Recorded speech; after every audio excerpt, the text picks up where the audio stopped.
The noble hunter, the precision killer, suffocating its victim swiftly and cleanly every time.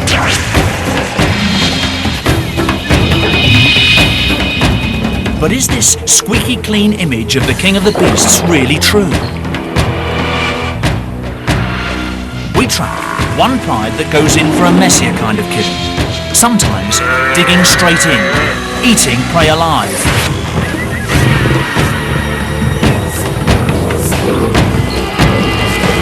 As we follow the fortunes of a new litter of cubs, we ask, where do these habits come from? And are they here to stay? Is this typical behaviour, or will we write them off as lions behaving badly?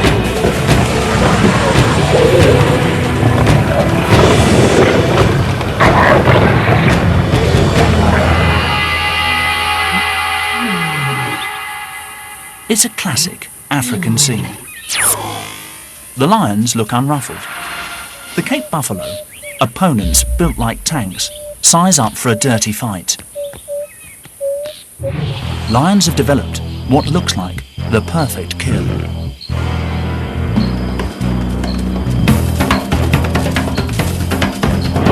They've got combined power of the pride to bring down these giants. Custom-built jaws to crush the windpipe. The kiss of death, quick and clean.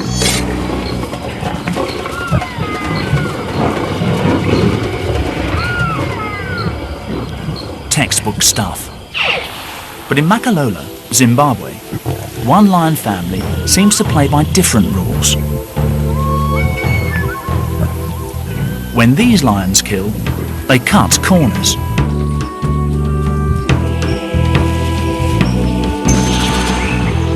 Right now, one-year-old cubs swell the pride's numbers.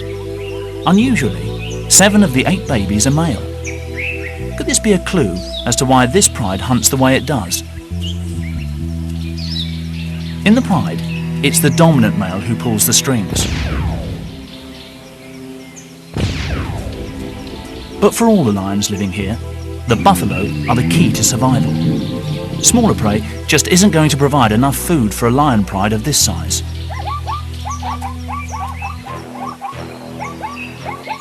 There is one sister to the 7 brothers. Born to Laduma, the senior female, Evie's future looks rosy. All she needs to do is copy Mum.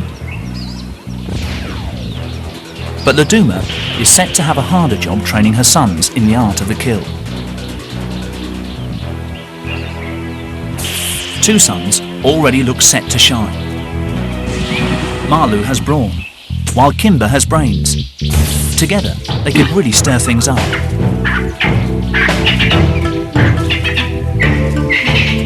But first, and crucially, the youngsters must learn to hunt. Their days in the security of the pride are numbered. They hang out with the top lionesses. Our first insight into how this pride does business. Mardi, identified by a radio collar, is often on hand as a second mentor to the cubs. This is on-the-job training, and Mardi also acts as a backup to her sister Laduma during attacks. When hunting, they're the ones the cubs will need to watch. At all other times, it's the pride male, Pamwi, who keeps the family members in line. At 180 kilos, more than twice the weight of a man, he demands respect, even from the oldest lioness. If he senses a challenge, things could turn nasty.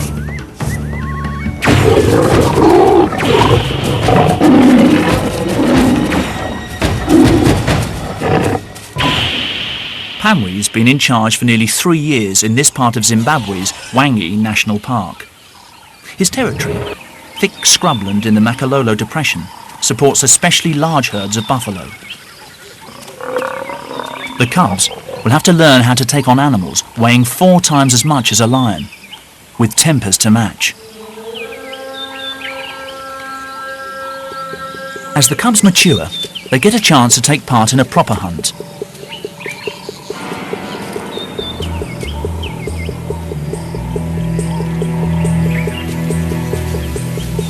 buffalo come to battle equipped with some of the heaviest and deadliest horns in the animal kingdom.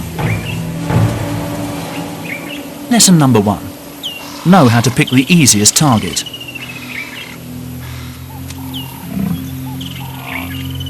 When the largest buffalo close ranks, the herd is almost invincible.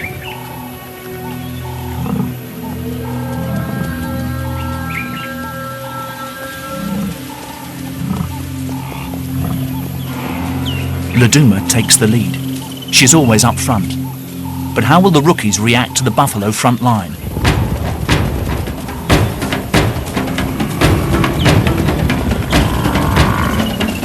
Confident and strong, Laduma storms in.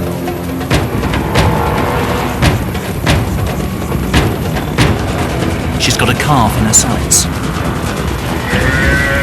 The two boys approach from the flank. The buffalo fight back. Laduma lets go and the cubs scatter, but she won't give up that easily and sneaks in for another go. But the herd now has the upper hand.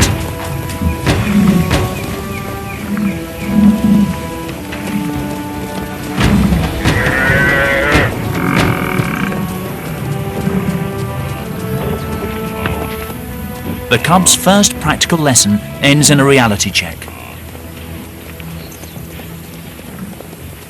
What went wrong?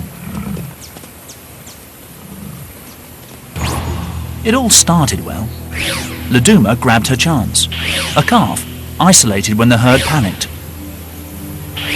But her sons and the rest of the pride failed to back her up in time. This gave the buffalo the chance to regroup.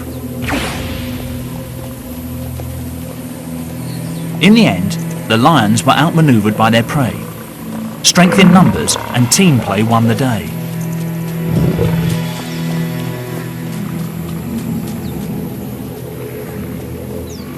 Buffalo 1, lions 0. These cubs have got a lot to learn. The buffalo calf has too. She had a narrow escape, but at least she inherited excellent defensive skills. She's going to need them.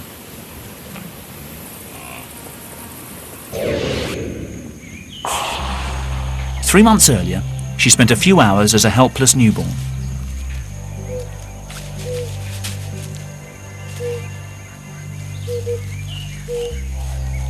Still wet with afterbirth, she struggled to her feet and within days joined the safety of the herd.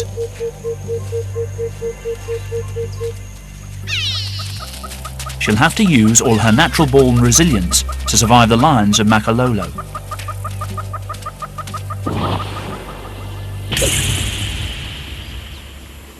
It's the driest part of the year, and the pride has got used to waiting for easier meals. As animals fall victim to thirst, hunger and exhaustion, the lion's darker side seems to emerge. An injured elephant calf hauls itself through the undergrowth.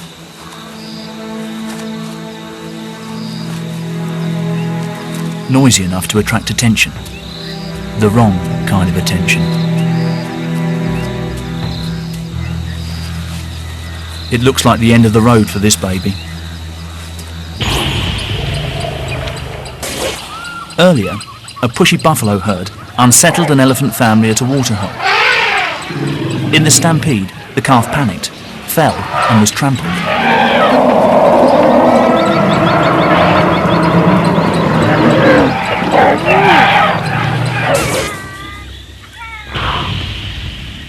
It was left for dead, but on broken legs, it spent the intervening hours dragging itself towards cover. It's in no state to defend itself. Usually, we'd expect lions to suffocate their prey by clamping the victim's windpipe before they tuck in. This is the first time Laduma's sons, Marlu and Kimber, have encountered a situation like this. What will they do?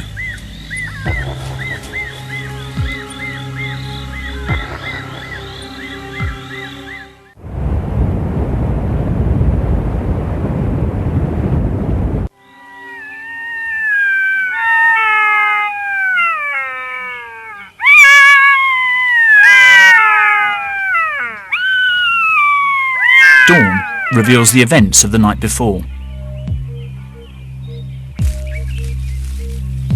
The lions started eating hours ago, but they haven't yet killed the baby elephant.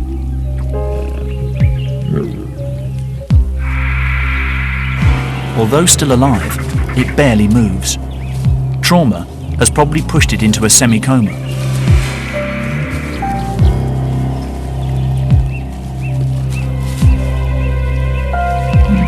To human eyes, this might look brutal, but we can't judge lions by our rules.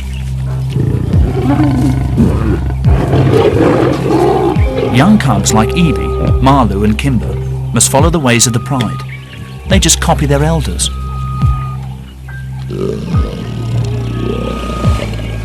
So, what has caused the older Makalola lionesses to dispense with the swift kill?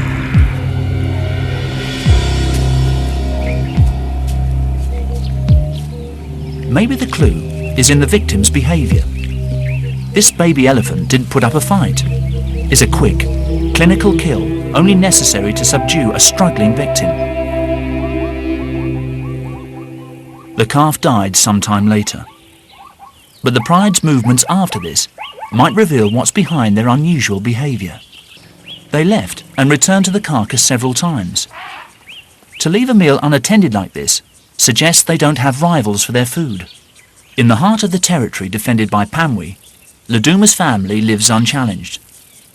This isn't unique among wild lions, but it's a rare luxury. Laduma knew that the baby elephant couldn't escape. With no pressure to be fast and efficient, even hardwired hunting instincts can be short-circuited.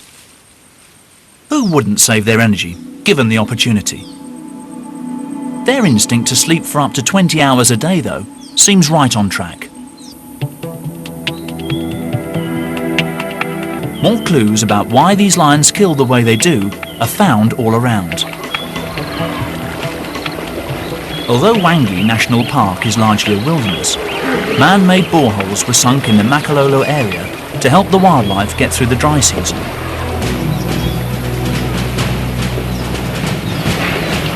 Elephants, like all the grazing animals here, will travel huge distances every day to get water. When two heavyweights want the same thing, sometimes the pressure valves burst.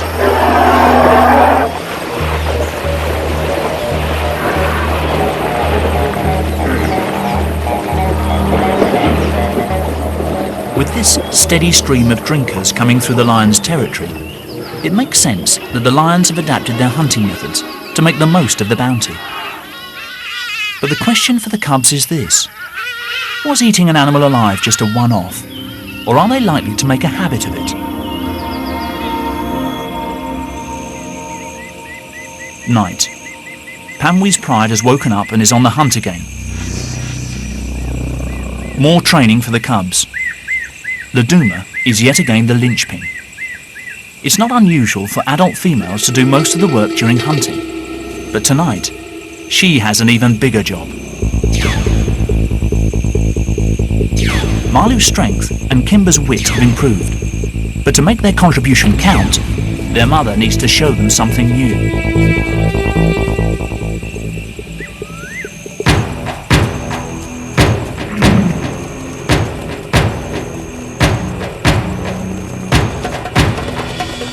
Tonight, can they help coordinate the attack and show the buffalo they mean business?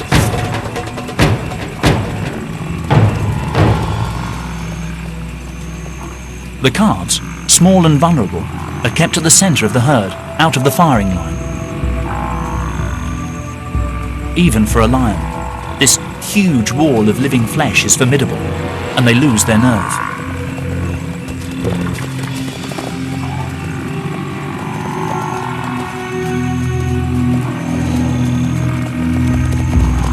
Maybe the buffalo sense a weakness in the lion's battle strategy. Can they spot the incompetence of Laduma's sons? Who knows? But the massive herbivores stand their ground against their oppressors. Once again, Laduma's sons have failed to raise their game.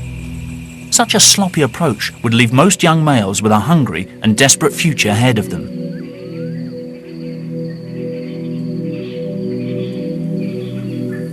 But Makalolo, yet again, offers them a soft option. Another tiny elephant calf wanders alone.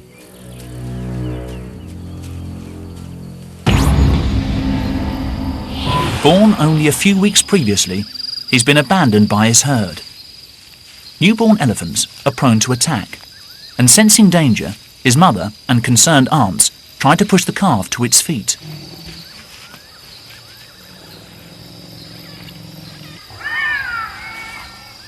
But he just wasn't strong enough.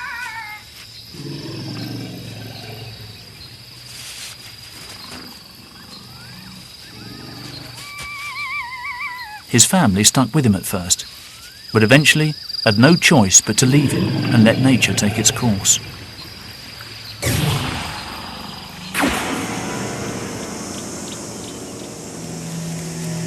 He survived the first days alone, but unprotected, he faces grave danger.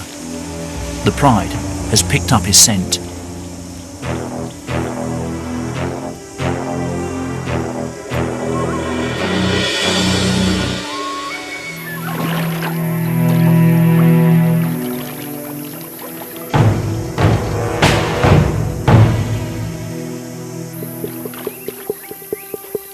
But the baby gets a lucky break. A bull elephant crashes onto the scene, stalling the lion's attack.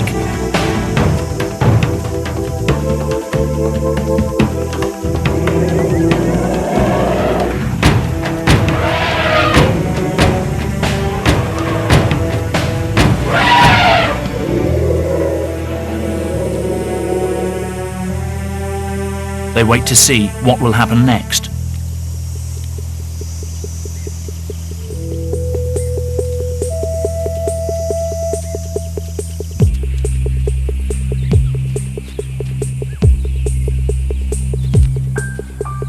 The orphan remains at risk. Will a bull elephant, an unpredictable loner, tolerate a calf?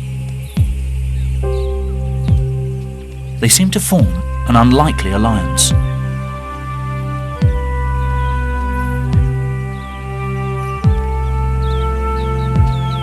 But a male elephant isn't inclined to watch over a lost baby.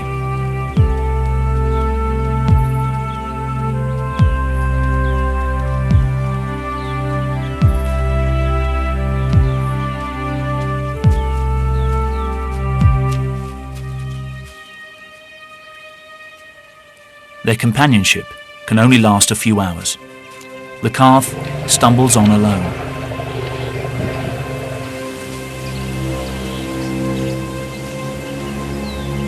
The African bush takes no hostages. The sick and needy stand out as beacons to the hungry and opportunistic.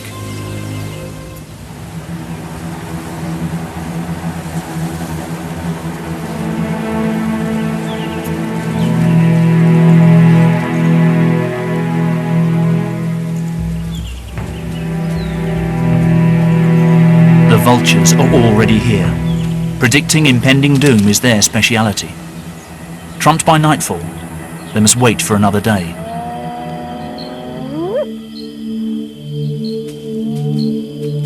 They don't call it the lion's share for nothing. They will get the most of this easy meal.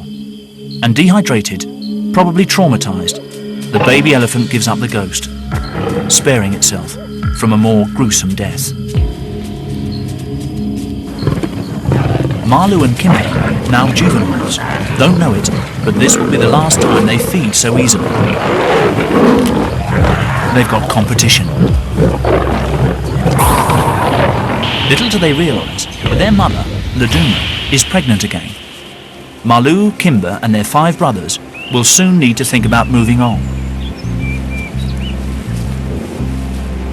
3.5 months ago, Pamwi picked up the smells, telling him the lionesses were ready to mate. He mounted them several times an hour for 4 days, a sexual marathon.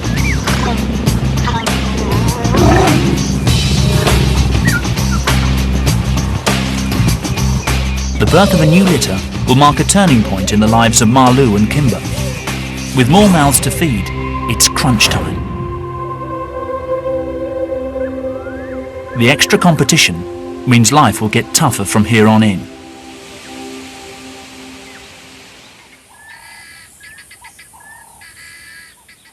Although they've grown in strength and confidence, the brothers still haven't made a kill.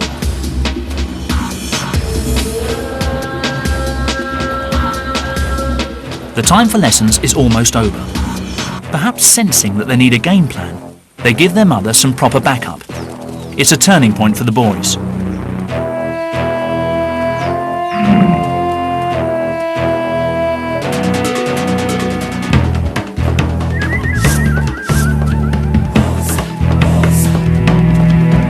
The buffalo look rattled. A fast charge confuses the herd, and in the chaos, there's a straggler.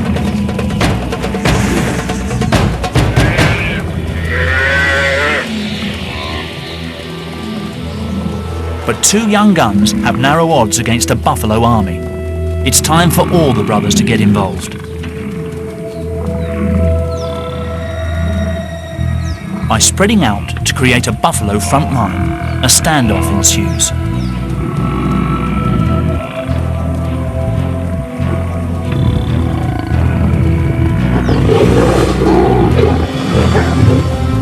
The lions still need an old hand for the finishing touch.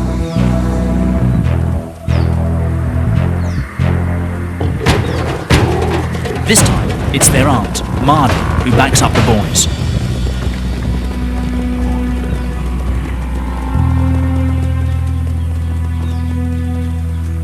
The cubs did help to execute a classic ambush, but they still can't finish the job.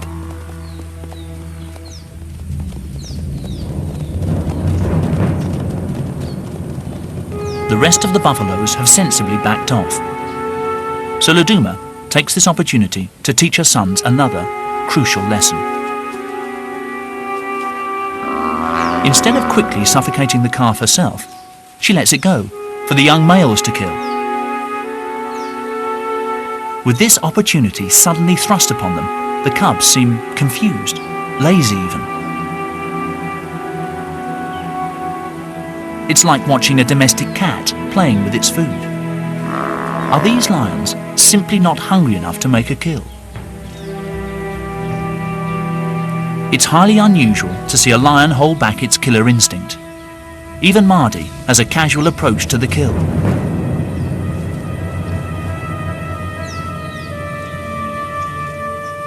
Then, the calf suddenly struggles a little, and a primal instinct kicks in. Mardy grabs the animal's throat.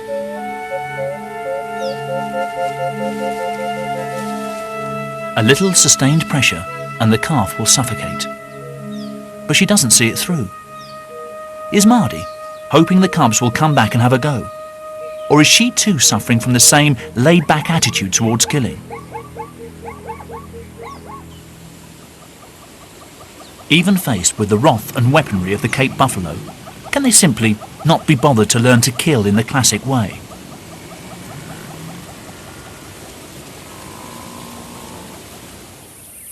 It's nightfall before the lions tuck in.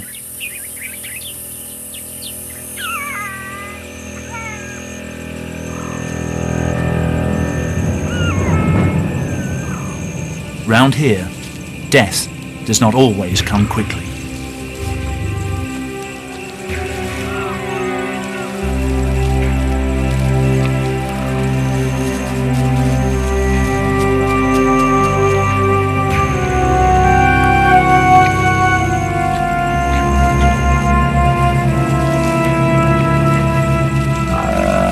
Marlo and Kimber have other problems to deal with. Soon, along with their brothers, they will be forced to leave, but they must sharpen up their act.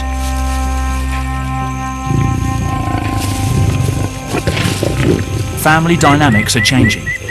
The growing males are showing dominance over their mothers, but they still can't handle killing on their own.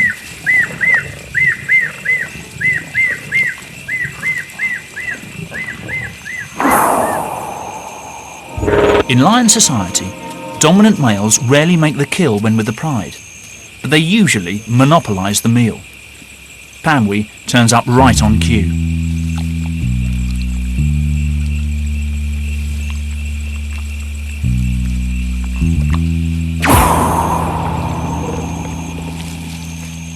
Kimber and Marlu give him space. The two brothers are developing a close bond, a bond that could, one day, put them into direct competition with their father. To keep the young upstarts in check, Pamwi moves in to shake things up.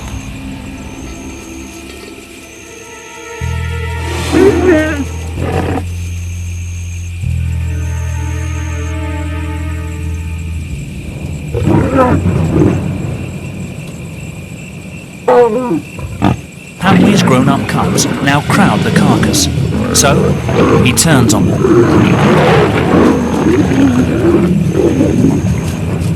A good lesson has been learned. Big males eat first. Kimber grabs what he can and retreats.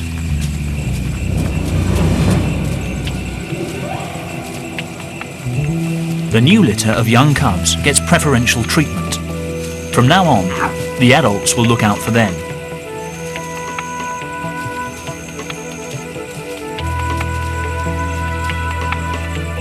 The patriarch is just marking time before his older sons inevitably leave the pride. Even an innocent attempt by Kimber to make contact with his father is met with irritation.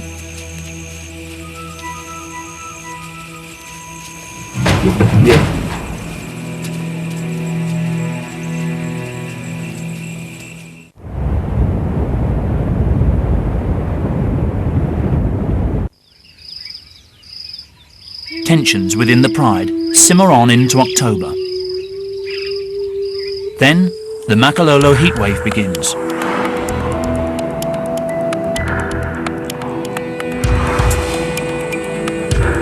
Temperatures up in the 30s drain the colour from the landscape.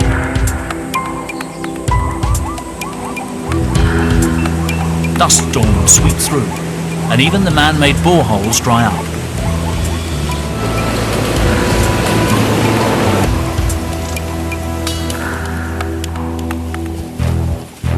Pamwi must lead the pride deeper into the parched scrub. Kimber, Marlu and the other large cubs still trek with the family. With food getting harder to find, they remain an essential part of the team. Their mothers, however, will be watching their every move. The new cubs are now the priority.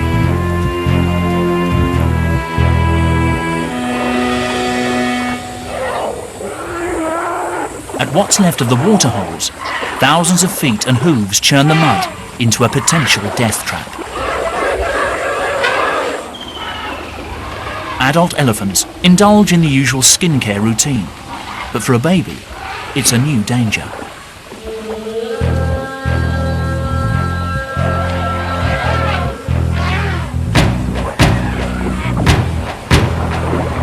The mud acts like quicksand, sinking the calf to its stomach. It's not strong enough to pull itself free, and the more it wriggles, the more the mud sucks the calf in.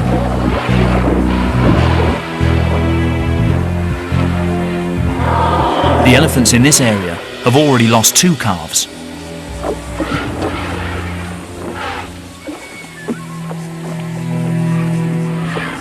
But this time, the mother successfully intervenes, tenderly coaxing with a massive foot and easing her calf free.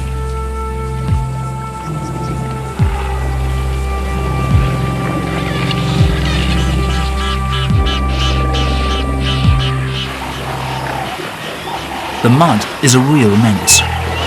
Buffalo have broad, flat hooves to stay on top of it, but invisible holes riddle the pool.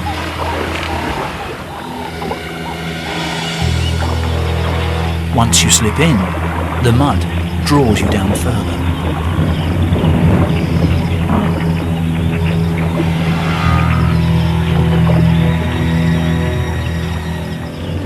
For 2 days, this helpless cow bakes under the glaring sun. Nighttime brings little relief.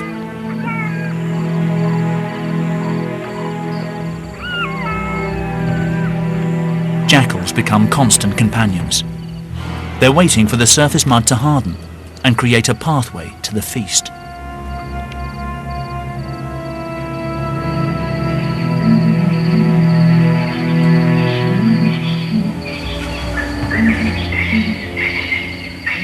On the 3rd morning, the buffalo faces an even worse fate.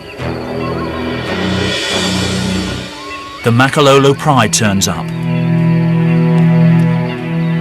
As usual, it's Laduma who takes the responsibility. To get a good hold on the animal, Laduma will need to reach it without getting stuck herself. If she can, her pride will eat well.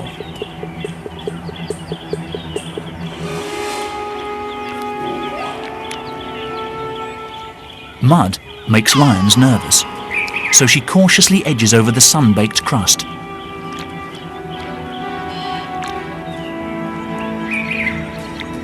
Even though she could simply start feeding at the soft rump, Laduma seems to want to show the cubs a textbook kill. She can't reach the windpipe. Instead, she holds the buffalo's snout, long enough to bring a quick end. It's a mystery why Laduma chose to go for a traditional kill this time.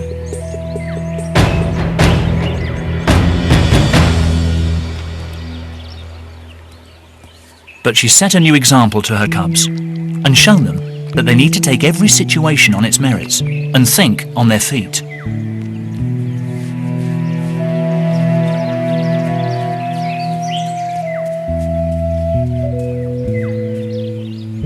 This buffalo could have appeared more threatening than we think. If it had struggled, it could have dragged one of the lions into the mud. Maybe by killing it first, Laduma made sure they could eat in safety.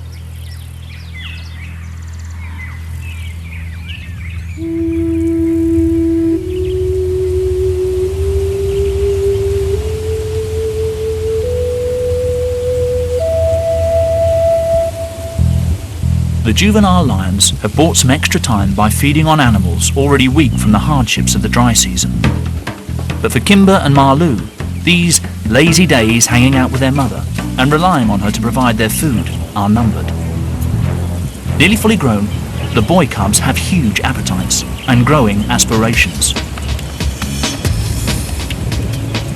November brings long-awaited relief from the heat.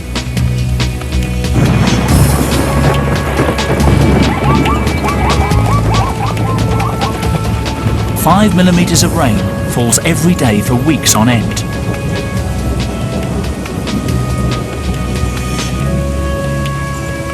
Gradually, the rains rejuvenate the scorched landscape.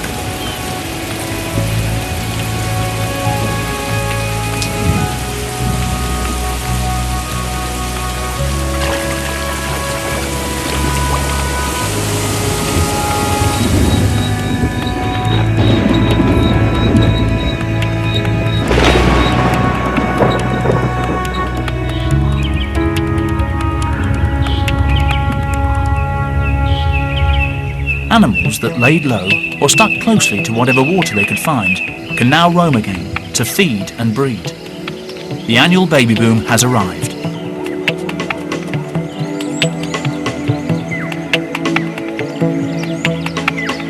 Soon after giving birth, many mothers come into heat. Males lock horns to win the right to breed with them.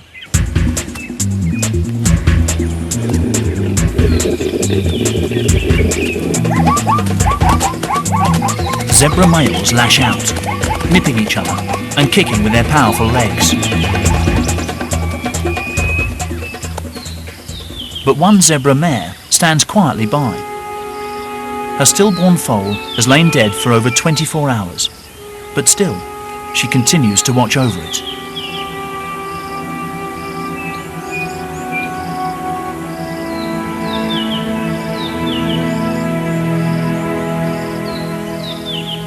Jackals hover nearby. One animal's tragedy is another's meal, and the chance to produce a family of their own.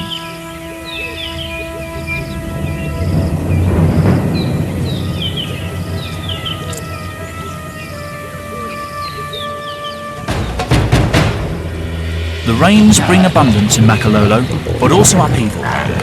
The juveniles in the lion pride face a trying time. They must earn their keep and regularly take part in the hunt.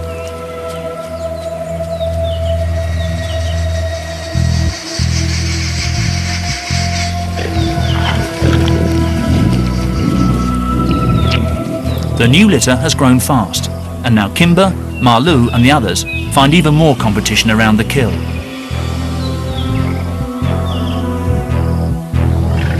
But for juvenile males, the cold shoulder treatment is an essential part of growing up.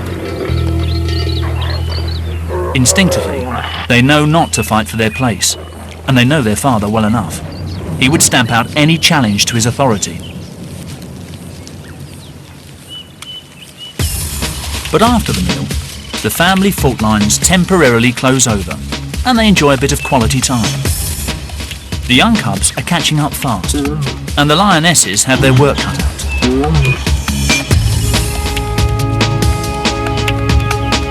The older siblings have only a little time left before they are pushed out.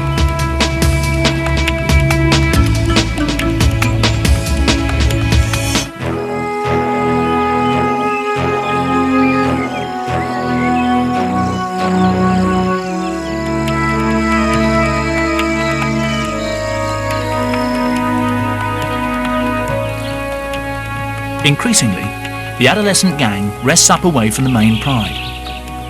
Even the lionesses are getting tired of the older cubs, and they're always under the watchful gaze of Pamwi.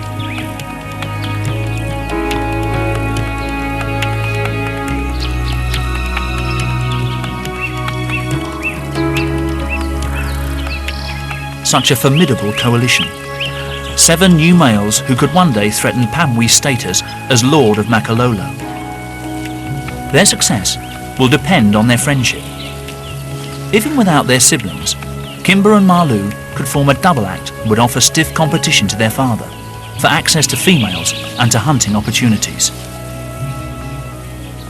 Their only sister will stay with the family. Only rarely do females leave their mother's clan. Her brothers have to go before they reach sexual maturity at the age of 2 or 3.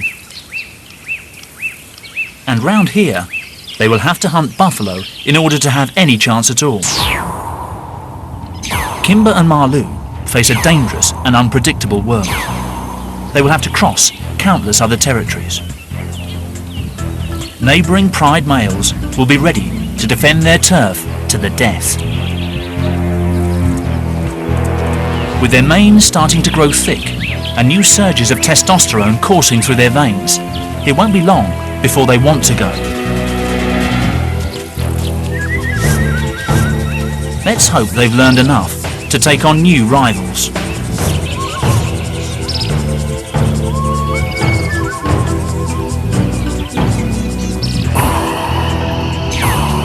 They have come a long way. The innocent games from their nursery have evolved into elaborate moves on the battlefield.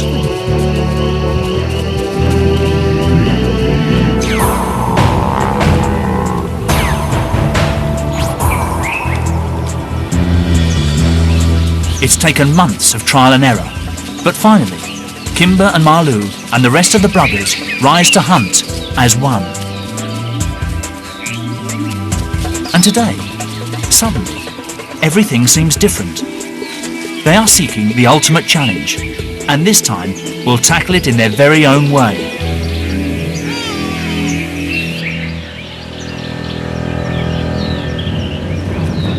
For once, they have no adult lionesses to dig them out of a hole, but they rise to the occasion. Good teamwork helps them locate and ambush a solitary buffalo bull.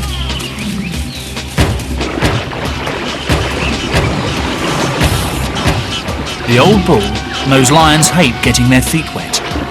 Plunging in buys him time.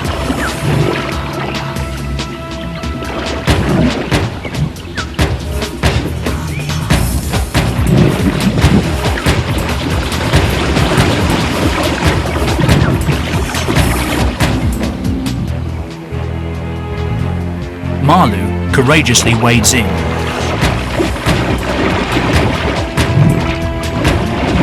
Out of his depth and alone, he can do nothing. And what's more, this bull has attitude.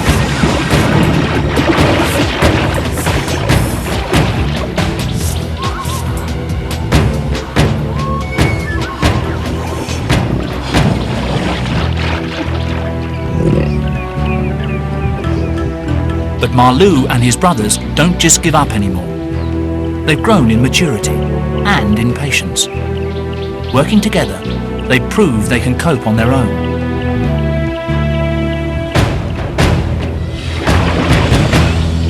The buffalo bull remains under siege.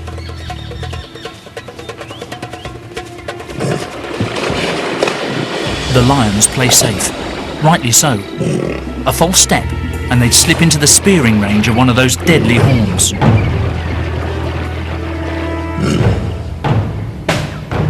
They stake out the bank, harassing and wearing down the cornered buffalo.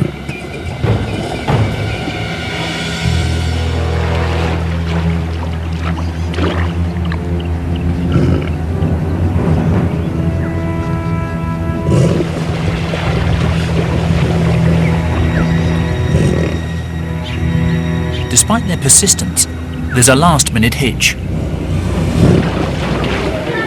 A bull elephant shows up at the waterhole.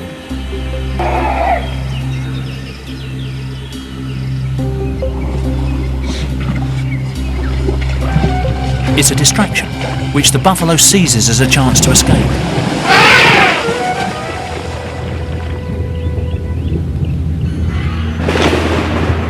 On this occasion, luck ran against them, but even seasoned hunters regularly miss their target.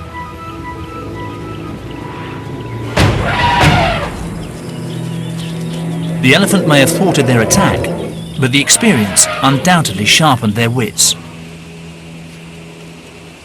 Aware of their growing stature, Panwi sprays his territory. A reminder to Kimber and Malu not to rise above themselves.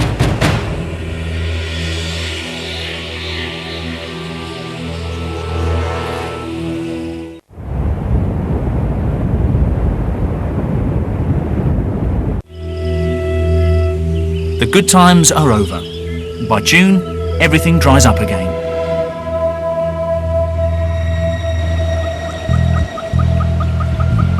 But the young lions remain on a roll. Winter brings their biggest and toughest test yet. The buffalo herd bulges with youngsters. Some of them were born at the same time as our lion cubs. They've survived and now weigh in at a sturdy 400 kilos.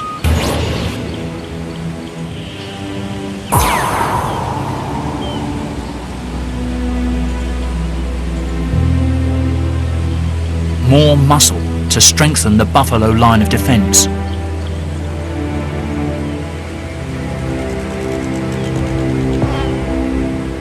These buffalo may have good odds for this fight, but their enemies have come of age too. Both sides know that a battle is inevitable. Kimber, Malu and their brothers are under pressure to leave Makalolo. Could this be their moment to finally graduate from Laduma's hunting academy?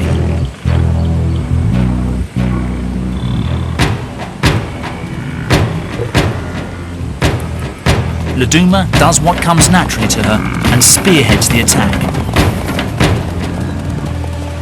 After several mock charges, they succeed in isolating a young buffalo. Kimber claws into her back to hold her.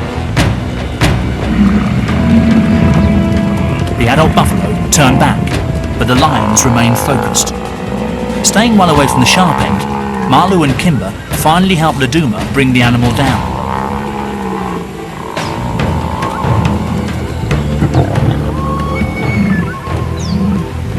Laduma led the hunt, but a triumphant son Malu muscles in to claim the prize. Question is, what will he do next? The buffalo haven't given up, so Laduma sets off to confront them again.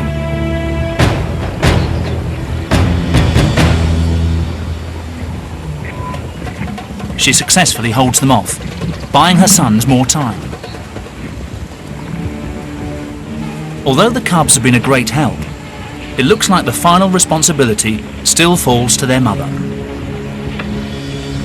She goes straight for the windpipe. Suffocation brings death in minutes.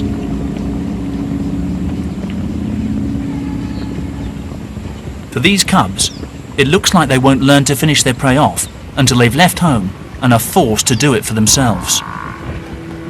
But at least they've shown that the unconventional habits they experienced when they were very young aren't necessarily here to stay.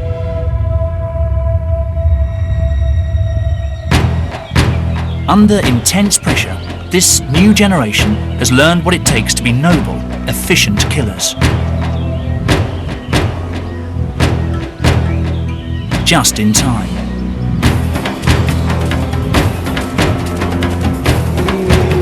An excursion into the territory next door gives Malu and Kimber a huge fright, when Pamwee's nearest competitor gives them a real taste of things to come. Realising it's time to leave, Malu and Kimber lead the exodus. Their father now has a new litter to help the females with the hunt. But they go armed with the experience to survive beyond the cosy world of Makalolo. In time, this powerful coalition of brothers will rule the bush elsewhere. For their mother, it's business as usual. The cycle of feast and famine in Makalolo goes on, and Laduma will continue to roll with the punches. Whether that involves killing her victim first will be down to what seems best at the time. Lions are not the clean-cut, noble hunters we like to think they are. Just like us, they will cut corners and take the easy route whenever they can. And if that means eating their prey alive, so be it. But these lions aren't behaving badly. They are just being themselves.